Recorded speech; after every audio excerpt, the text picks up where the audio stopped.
Ne ama kavga var mı şurada? هو فكرة Kavga. شو فكرة Kanka. ايش اوضه هيك انا ما خاصة Hadi gidiyor. نرجع نستنى ما ظهر شوية ما خاف ان شاء الله شوية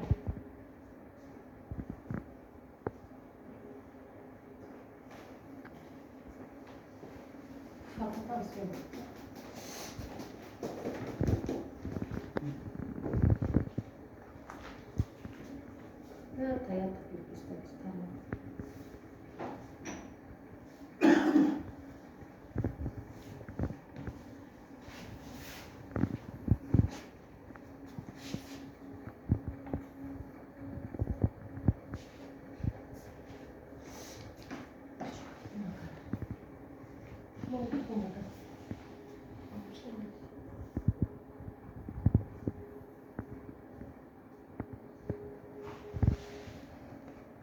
Her das kokular ne bileyim.